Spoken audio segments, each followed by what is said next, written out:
সকলকে জয় যিশু। সকলকে স্বাগত এবং ধন্যবাদ জানিয়ে প্রভুর বাক্য নিয়ে চলে আসলাম আরও একটা সুন্দর দিনে। প্রত্যেকটা দিনের মতন আরও একটি দিন আমরা প্রভুর থেকে পেয়েছি, আরও একটি সময় আমরা প্রভুর থেকে পেয়েছি। সেজন্য প্রভুকে অসংখ্য ধন্যবাদ দিই, যেন তিনি প্রত্যেক মুহূর্তে আমাদের সাথে এইভাবেই থাকেন, আমরা যেন তার ছায়াতেই বসতি করে নিজেদের জীবনে এগিয়ে যেতে পারি। যেভাবে তার ইচ্ছা তিনি আমাদেরকে যেন সেভাবেই পরিচালনা করেন, আর আমরা যেন সেইভাবেই পরিচালিত হই। আমরা প্রভুর কাছে এই প্রার্থনা জানাই এবং আমাদের এই প্রার্থনা জানিয়ে আজকের আমরা ভিডিও শুরু করছি। তো প্রত্যেককে স্বাগত জানাই আরও একটি বার আমার এই চ্যানেলটিতে।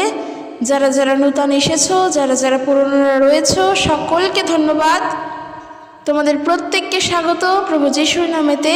তো চলো আজকের ভিডিও শুরু করি। আজকের ভিডিও শুরু করার আগে আমি একটি প্রশ্নের উত্তর দিতে চাই। অনেকেরই অনেক প্রশ্ন রয়েছে, কিন্তু যেহেতু সব প্রশ্নের উত্তর একসাথে দেওয়া সম্ভব হয় না, তাই আমি প্রত্যেক দিন একটু একটু করে এক একজনের প্রশ্নের উত্তর দেব। তো আজকের যে উত্তর আমি দিতে চাই, একজন ব্রাদার কমেন্ট করেছেন। তিনি ওই ভিডিওটি দেখে কমেন্ট করেছেন যেটা কিনা গত দুদিন আগে আমি ছেড়েছি। একজন বিশ্বাসী সে শ্রাদ্ধ বাড়ি যেতে পারবে কিনা, তার খাওয়া উচিত কিনা, সে এই ভিডিওটি দেখে কমেন্ট করেছেন। আর তিনি আমাকে বলেছেন, ব্রাদার তুমি আমাকে বলেছ যে একজন বিশ্বাসীর কখনোই সেটা করা উচিত নয়। আমি বলতে চাই তোমার উদ্দেশ্যে, কখনো এই কাজগুলোর সাথে আমরা যেন খ্রিস্টিয়ানিটিকে গুলিয়ে না ফেলি, কেননা ওগুলো সম্পূর্ণ আলাদা কাজ, আর ঈশ্বর তিনি সম্পূর্ণ আলাদা। আমি বলেছি যে আমরা শ্রাদ্ধ বাড়ি যেতে পারবো কি না পারবো। তো দেখো, আমি খ্রিস্টান তো আমার গায়ে লেখা নেই যে আমি খ্রিস্টান, একেবারের জন্য নয়। আমি চলছি এরকমভাবে জগতের মতন করে, আমি জীবনে এগোচ্ছি জগতের মানুষের মতন করে। তারা যা খাচ্ছে আমি তাই খাচ্ছি, তারা যা পড়ছে আমি তাই পড়ছি। আমি খ্রিস্টান বলে তো জগৎ থেকে আলাদা নই। তো আমি যখন জগৎ থেকে আলাদা নই, তখন আমাকে সেই জগতের কাজকর্মের মধ্যে লিপ্ত থাকতে হচ্ছে। কিন্তু বাইবেল আমাদেরকে যে বিষয়গুলোর জন্য বারণ করে দিচ্ছে, আমরা সেগুলোকে পালন করে চলবো। তো বাইবেল বলছে জগতের অনুরূপ হতে না, আমরা জগতের অনুরূপ হচ্ছি না। কিন্তু কোনো মানুষ আজকে যদি আমার বাড়িতে এসে আমাকে নিমন্ত্রণ করে যায় কোনো একটা নির্দিষ্ট কারণের জন্য, সেটা যদি শ্রাদ্ধ বাড়িই হোক, তখন অবশ্যই তা অ্যাটেন্ড করা দরকার। কেননা আমি তো সেখানে পূজা করতে যাচ্ছি না, কারোর আরাধনা করতে যাচ্ছি না। সেখানে আমাকে খাবার জন্য নিমন্ত্রণ করা হয়েছে, আমি গিয়েছি। আমরা বিয়ে বাড়িতে যাই না? বিয়ে বাড়িতেও তো জগতের কাজ হয়। তো প্রত্যেকের বিয়ে তো আর সমানভাবে না, যার যার নিজস্ব রীতি অনুযায়ী বিয়ে হয়। আমরা তো বিয়ে বাড়িতেও যাচ্ছি, কিন্তু লক্ষণীয় যে বিষয় তা হলো আমরা যেন কোনোভাবে কোনো মূর্তির আরাধনা না করি, আমরা যেন ঈশ্বরকে বাদ দিয়ে ঈশ্বরের সৃষ্ট বস্তুর আরাধনা না করি, আমরা যেন পূজা না করি। এইটা হলো লক্ষণীয় বিষয়।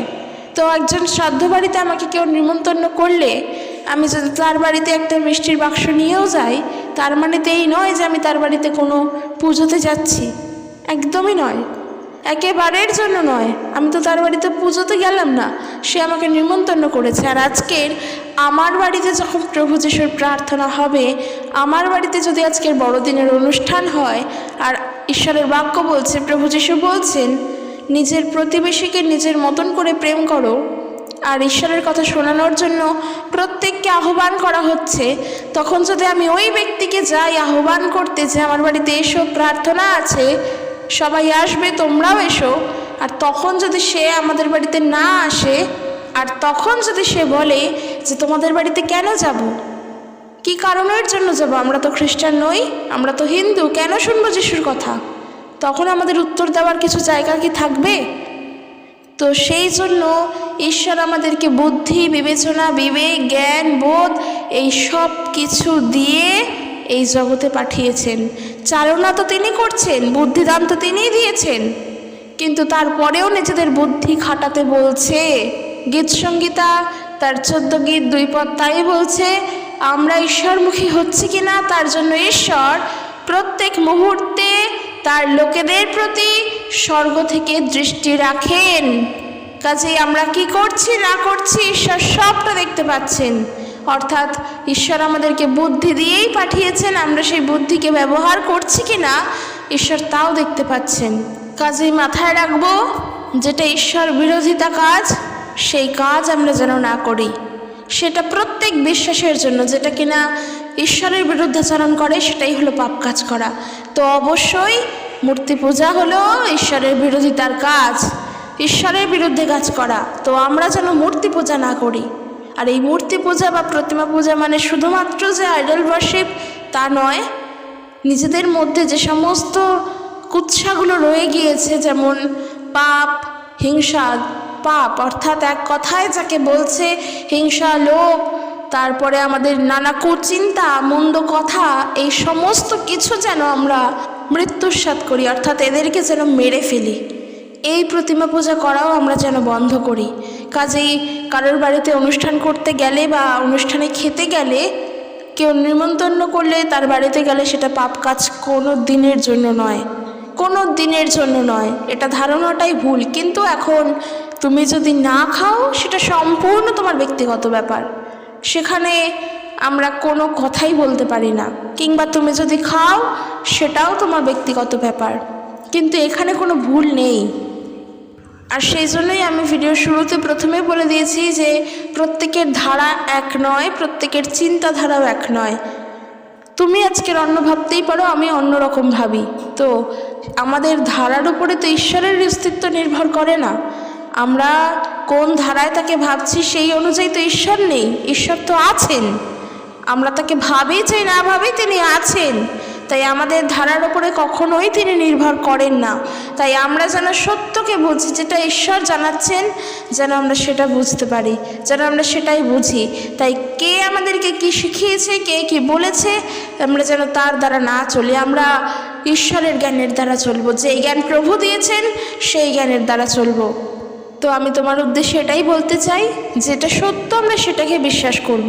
একবার হলেও আমার এই ভাবনাটা বা আমার এই কথাটা একটু ভেবে দেখো যে আমি এটা কি বললাম। হতে পারে তোমার কাছে সঠিক বলে নাও মনে হতে পারে, কিন্তু একবার চিন্তা করে দেখো আর প্রার্থনা করো যে সেটা সত্য কিনা। তো চলো আজকের ভিডিও শুরু করি। আজকের যে বিষয় নিয়ে আলোচনা করব, অনেকেই কমেন্ট করছো, আমি দেখছি যে বিভিন্ন মন্দ চিন্তার মধ্যে, বিভিন্ন সমস্যার মধ্যে আমরা আছি। অর্থাৎ প্রভু যিশুকে বিশ্বাস করেও আমরা আনন্দে থাকতে পারছি না। ওই মন্দ চিন্তা, ওই সমস্যাগুলো প্রভুর আনন্দকে আমাদের জীবন থেকে কেড়ে নিচ্ছে, আর যার জন্য আমরা কষ্টে রয়েছি, আমরা সমস্যার মধ্যে পড়ে রয়েছি। এই ধরনের সমস্যা আমাদের প্রত্যেকের মধ্যে আছে।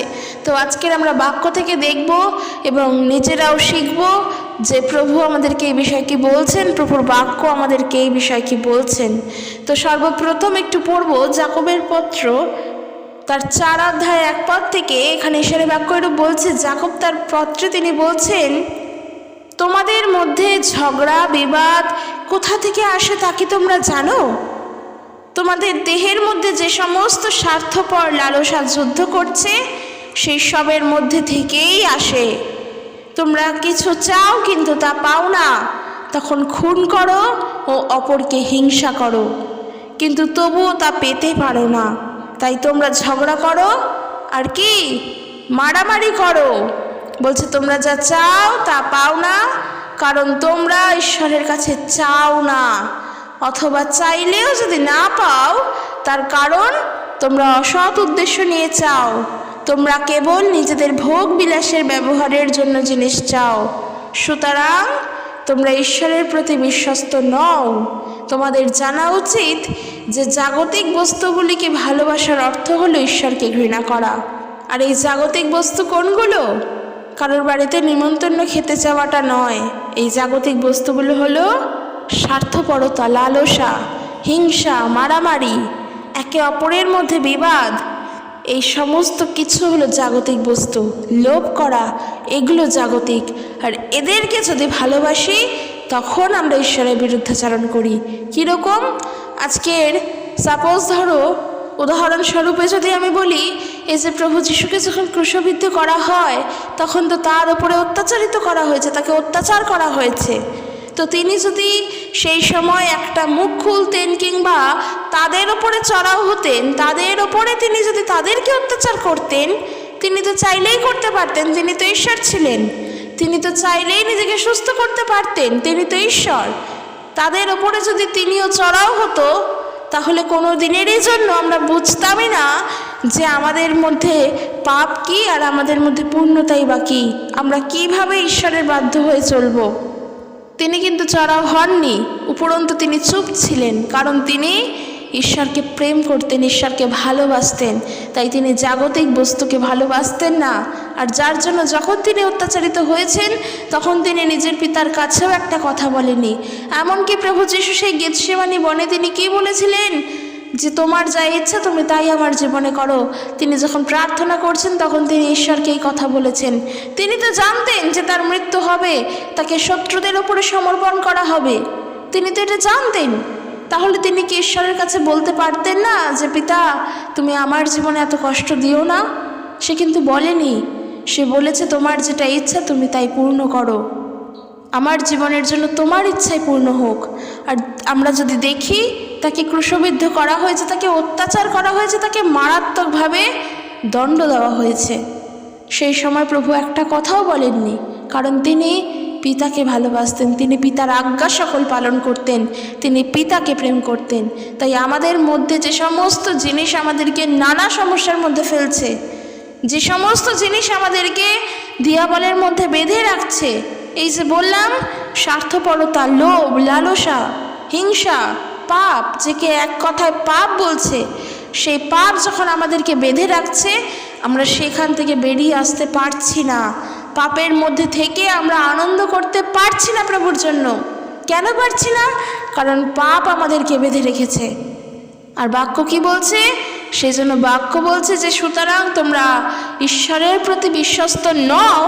তোমাদের জানা উচিত যে জাগতিক বস্তুগুলিকে ভালোবাসার অর্থ হলো ঈশ্বরকে ঘৃণা করা। তাই ঈশ্বরের প্রতি বিশ্বস্ত হতে হবে। কীরকম? যে আমি কিছু প্রার্থনা করে চাইছি আর প্রভু আমাকে দিচ্ছেন না, আর আমি হাল ছেড়ে দিয়ে, নিজের সমস্ত লড়াই ছেড়ে দিয়ে আমরা সেই জগতের মধ্যে ডুবে যাচ্ছি, আর জগতের ইচ্ছাতেই সেই বাস করছি, আর আমরা বারবার বলছি যিশু আমার জন্য কিছু করছেন না। এটাই তো আমরা ভুল করছি। কেননা আমরা চাইছি যাতে আমরা আনন্দে থাকি, আমরা চাইছি আমাদের ভোগ বিলাসের জন্য, একজনের ক্ষতি করে আরেকজনের ভালো করা, আমার নিজের শত্রুর ক্ষতি করে আমার নিজের ভালো করা, এই জন্য প্রার্থনা করছি। কিন্তু ঈশ্বরের প্রতি বিশ্বস্ত হয়ে ঈশ্বরের কাছে প্রার্থনা করছি না। যদি এরকমটা করি, তাহলে বলবো আমরা ভুল করছি। আমরা পারছি না কেন পাপের পথ থেকে বেরিয়ে আসতে? আমাদেরকে বেরিয়ে আসতে হবে। দিয়াবল আমাদেরকে যেখানে আটকে রাখছে, সেখান থেকে আমাদেরকে সেই বাঁধনকে ভেঙে দিয়ে আমাদেরকে বেরিয়ে আসতে হবে। কেন হবে?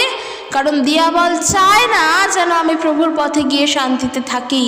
অথচ প্রভুর বাক্য বলছে সদা সর্বদা প্রভুতে আনন্দ করো, তাহার নামের প্রশংসা করো, তাহার নামের গুণকীর্তন করো, তাহার নামেতে তোমরা আনন্দ করো। যদি আমরা ফিলিপিও তার 4:4 থেকে পড়ি, ঈশ্বরের বাক্য সেখানে বলছে সব সময় প্রভুতে আনন্দ করো, পুনরায় বলিব আনন্দ করো। আনন্দ করতে বলছে, যিশুতে আনন্দ করতে বলছে, ঈশ্বরের নামকে প্রশংসিত করতে বলছে। হাজারো কষ্টের মধ্যে থেকেও আমাদেরকে বলছে যেন আমরা ঈশ্বরের নামের গৌরব করি। কিন্তু পারছি না, কেননা ওই যে মন্দ চিন্তা, ওই যে মন্দ ভাবনা, ওই যে মন্দ কথা আমাদেরকে ঘিরে ধরে রাখছে। তো আমি তোমাদের উদ্দেশ্যে একটা কথাই বলবো, যেই চিন্তা, যেই ভাবনা আমাদের জীবনে শান্তি কেড়ে নিচ্ছে, আমরা যেন সেই চিন্তা, সেই ভাবনাকে ঝেড়ে ফেলে দিই। যেই চিন্তা ভাবনা আমাদের জীবনের আনন্দ কেড়ে নিচ্ছে, সেই চিন্তা ভাবনাকে যেন আমরা দূর করে দিই। আর এই যে বললাম যে যেই ভাবনা আমাদের শান্তি কেড়ে নিচ্ছে, সেই ভাবনাকে যেন আমরা ঝেড়ে ফেলে দিই। কোথায় ঝেড়ে ফেলে দেব? প্রথম পিতর তার 5:7 কি বলছে? তোমাদের সমস্ত ভাবনা চিন্তার ভার তাকে দাও, কারণ তিনি তোমাদের জন্য চিন্তা করেন। তার উপরে রাখো, অর্থাৎ ঈশ্বরের প্রতি বিশ্বস্ত হও। যে সমস্তভাবে বিভিন্ন চিন্তার মধ্যে ডুবে রয়েছ, সেটা মানসিক যন্ত্রণা হোক, মানসিক কারণ হোক, যেই ভাবনা চিন্তা হোক, ঈশ্বরের উপরে তা ছাড়ো, প্রভুর ওপরে রাখতে শেখো। একটা বারের জন্য আমি তোমাদেরকে বলবো, একটি বারের জন্য প্রভুর ওপরে সেই ভাবনাকে ছেড়ে দিয়ে দেখো না যে তুমি শান্তিতে থাকো কি না? কারণ ঈশ্বর তিনি শান্তির ঈশ্বর, তিনি আমাদের শান্তিদাতা ঈশ্বর। তাকে নিয়ে চিন্তা করো, তার কথা ভাবো। মানুষ করে না, মানুষ করতে চায় না, মানুষ বলতে চায় না, তারপরে সে নিজের দোষ না দিয়ে সে বলে যে যিশু আমার ভার নেন না, অথচ সেই মানুষটা তিনি নিজেই করছেন না। এখানে ভুলটা কার হয়? মানুষের হয় নাকি ঈশ্বরের হয়? ঈশ্বর তো আমাদের ভার অলরেডি নিয়ে নিয়েছেন। আমাদের নিজেদের ভার ঈশ্বর তিনি নিয়েছেন, প্রভু যিশু তিনি নিয়েছেন। তারপরেও তিনি বলছেন যারা পরিশ্রান্ত ভারাক্রান্ত লোক যিশুর কাছে যেতে, কারণ তিনি বলছেন আমার নিকটে আইসো, আমি তোমাদিগকে বিশ্রাম দেব। তিনি ডাকছেন নিজের থেকে, তিনি আমাদের অন্তরে প্রবেশ করতে চান, তিনি দরজায় আঘাত করছে, তিনি আমাদের জীবনে আসতে চান, তিনি আমাদেরকে ডাকছেন। তার প্রতি বিশ্বস্ত হও। তার বাক্য বলছে কি, সমস্ত চিন্তা ভাবনার ভার প্রভুর ওপরে রাখো, কারণ তিনি তোমাদের জন্য চিন্তা করেন। তো যেখানে তিনি নিজের থেকে আমাদের ভার নিতে চাইছেন, আমরা কেন বারবার এক কথা বলছি যে প্রভু আমাদেরকে দেখছেন না, প্রভু আমাদের চিন্তা দূর করছেন না? কেন আমরা আমাদের মানসিক চিন্তা, মানসিক যন্ত্রণা, মানসিক সমস্যা নিয়েই ঘুরছি? কারণ জানবে যে শয়তান আমাদের জীবন থেকে আমাদের আনন্দকে কেড়ে নেয়, শয়তান আমাদের জীবন থেকে শান্তিকে চুরি করে নিয়ে যায়। ওই যে বাক্য পড়েছি বীজ বাবকের দৃষ্টান্ত, যেই বীজ পথের ধারে পড়েছিল সেই বীজ পাখিরা এসে খেয়ে চলে গিয়েছে। আর এর ব্যাখ্যাস্বরূপ আমরা কি পেয়েছি? লোকলিখিত সুসমাচার তার 18 অধ্যায় 11 পদ আর 12 পদ, সেখানে আমরা পড়ব। দৃষ্টান্তটির অর্থ এই, বীজ হলো ঈশ্বরের শিক্ষা। যে বীজ পথের ধারে পড়েছিল তা এমন লোকেদের বোঝায় যারা শোনে, তারপর দিয়াবল এসে তাদের অন্তর থেকে ঈশ্বরের শিক্ষা হরণ করে নিয়ে যায়, যেন তারা বিশ্বাস করে মুক্তি না পায়। এই জন্য দিয়াবল সেই সমস্ত মানুষের কাছ থেকে এসে ঈশ্বরের শিক্ষাকে হরণ করে, অর্থাৎ চুরি করে নিয়ে চলে যায়। সেই জন্য বলছি যে আমাদের জীবনের যে শান্তি, যদি আজকে শান্তির অভাব খুঁজি বা মনে করি যে শান্তির অভাব, প্রভু যিশুকে জেনেও যদি মনে করি শান্তির অভাব, তার মানে জানবে দিয়াবল তোমার জীবন থেকে তোমার শান্তি, তোমার প্রেম, তোমার ভালোবাসা চুরি করে নিয়ে চলে যাচ্ছে। সে তোমাকে চায় না যেন তুমি প্রভুর পথে যাও, সে চায় না তুমি মুক্তির পথে যাও। এখানে দিয়াবল কাজ করে, দিয়াবল কাজ করছে। আমি বলেছি ঈশ্বর যেমন আমাদেরকে প্রত্যেক মুহূর্তে লক্ষ্য রাখেন, ঠিক একইভাবে দিয়াবলও কিন্তু আমাদেরকে প্রত্যেক মুহূর্তে লক্ষ্য রাখছেন। না হলে বলো, বীজ বাবকের দৃষ্টান্ত থেকেই পাই, কি করে পাখিরা বুঝলো যে শস্যদানা রয়েছে পথের ধারে? পাখিরা তো আকাশ দিয়ে উড়ে উড়ে চলে, নিচের দিকে তাকিয়ে চলে খাবার সংগ্রহ করার জন্য। অর্থাৎ দিয়াবলও কিন্তু ঠিক একইভাবে সব সময় ঘুরছে, সব সময় লক্ষ্য রাখছে আমাদের চলন ফেরনের দিকে। আমরা কিভাবে চলছি, কতটা প্রভুকে সময় দিচ্ছে, দিয়াবল সেগুলো দেখছে। আর যখনই আমরা আমাদের কাছে কিছু রকমভাবে ব্যর্থ হচ্ছি, সেই জায়গায় দিয়াবল চলে আসছে। যেমনটা দেখাই যাচ্ছে বীজ বাবকের দৃষ্টান্ত থেকে, যে শস্যদানা মাটিতে পড়ার সাথে সাথে সেইখান থেকে যেগুলো পথের ধারে পড়েছিল, সঙ্গে সঙ্গে পাখি এসে সেগুলো খেয়ে চলে গিয়েছে। অর্থাৎ দিয়াবলও আমাদের জীবন থেকে ঠিক একইভাবে ঈশ্বরের বাক্যকে হরণ করে নিয়ে চলে যাচ্ছে। তাই আমাদেরকে ঈশ্বরের বাক্যের প্রতি আরও বেশি করে ধ্যান দিয়ে আনন্দে, শান্তিতে জীবন কাটাতে হবে। আর আমাদেরকে বলতে হবে আমরা সর্বদা আমরা প্রভুতে আনন্দ করব। হাজারো দুঃখ হোক, হাজারো কষ্ট হোক, হাজারো যন্ত্রণা হোক, আমরা সদা প্রভুতে আনন্দ করব। আমরা যদি পড়ি ফিলিপিও তার 4 অধ্যায় 5 পদ থেকে, সেখানে বাক্য বলছে তোমাদের শান্ত সংযত আচরণ দ্বারা যেন তোমরা সকলের প্রীতির পাত্র হও। বাক্য আরও বলছে প্রভু শীঘ্রই আসছেন। কোনো কিছুতে উদ্বিগ্ন হইও না, বরং সকল বিষয়ই প্রার্থনার মাধ্যমে তোমাদের যা কিছু প্রয়োজন তা একমাত্র ঈশ্বরকে জানাও এবং তাকে ধন্যবাদ দাও। তাতে সমস্ত চিন্তার অতীত যে ঈশ্বরের শান্তি, তা তোমাদের হৃদয় ও মনকে খ্রিস্ট যিশুতে রক্ষা করবে। আমেন। আমাদের সমস্ত চিন্তার অতীত যে ঈশ্বরের শান্তি। এত চিন্তা করছি, এত ভাবনা ভাবি, এত বিষয় নিয়ে, প্রত্যেক ডেলি লাইফের প্রত্যেক দিনের এত কিছু নিয়ে যে আমরা এত চিন্তা করি, অ্যাকচুয়ালি এই চিন্তা মূল্যহীনই বটে। কেননা যেখানে ঈশ্বরের শান্তি, সেখানে আর কোনো কিছুরই দরকার পড়ে না। আর আজ সেই জায়গায় দাঁড়িয়ে আমরা প্রভু যীশু খ্রিস্টকে জানি, যিনি শান্তির রাজা। ঈশ্বরের সেই শান্তি আমাদের সাথে। তাহলে আমরা এত চিন্তা কি কারণের জন্য করছি? এত মন্দ চিন্তা কেন আমাদের মাথায় আসছে? প্রভু যীশু তো আমাদের সাথে। তাহলে আমাদের কর্তব্য কি? এই মন্দ চিন্তার ভার প্রভু যীশুর ওপরে ছেড়ে দেওয়া। কেননা বাক্য বলছে, কোনো কিছুতে উদ্বিগ্ন হইও না, বরং সকল বিষয়েই প্রার্থনার মাধ্যমে তোমাদের যা কিছু প্রয়োজন তা একমাত্র ঈশ্বরকে জানাও। কাজেই সর্বপ্রথম আমাদের যা কর্তব্য, দিয়াবলকে আমাদের জীবনে কাজ করতে না দেওয়া, অর্থাৎ যেন দিয়াবল কোনোভাবে আমাদের জীবনে আসতে না পারে। আর তার জন্য আমাদেরকে কি করতে হবে? সকল বিষয় যা যা দরকার, আমরা যেগুলোর দ্বারা বুঝতে পারি যে এই কাজগুলো করলে বুঝি দিয়াবল আমার জীবনে কাজ করতে পারে, হয়তো বুঝতেও পারি, আবার হয়তো বুঝতে পারিও না। যেহেতু আমরা এরকম দোটানা বা টানাপোড়েনের মধ্যে পড়ে যাই, তার জন্য আমাদের দরকার প্রার্থনা করা। বাক্য বলছে কি? প্রার্থনার মাধ্যমে তোমাদের যা কিছু প্রয়োজন তা একমাত্র ঈশ্বরকে জানাও। হ্যাঁ, ঈশ্বরকে জানাও। ওই যে বললাম, অনেকজনই কমেন্ট করেছো, আমি দেখেছি যে বিভিন্ন বিষয় নিয়ে তোমরা চিন্তিত রয়েছো। সেটা মানসিক চিন্তা হোক, কিংবা শারীরিক চিন্তা হোক, কিংবা প্রত্যহ লাইফের বিভিন্ন চিন্তা হোক, চিন্তায় রয়েছো। কেননা কোনো মানুষই চিন্তাবিহীন নয়। কিন্তু এই চিন্তাতে থাকার সময়ও, এরকম খারাপ মুহূর্তে থাকার সময়ও আমাদেরকে প্রভুর উপরে আস্থা রাখতে হবে, ঈশ্বরের উপরে আস্থা রাখতে হবে, প্রভু যীশুর উপরে আস্থা রাখতে হবে, তার কাছে প্রার্থনা করতে হবে। তিনি কি বলতে চাইছেন তা আমাদেরকে শুনতে হবে।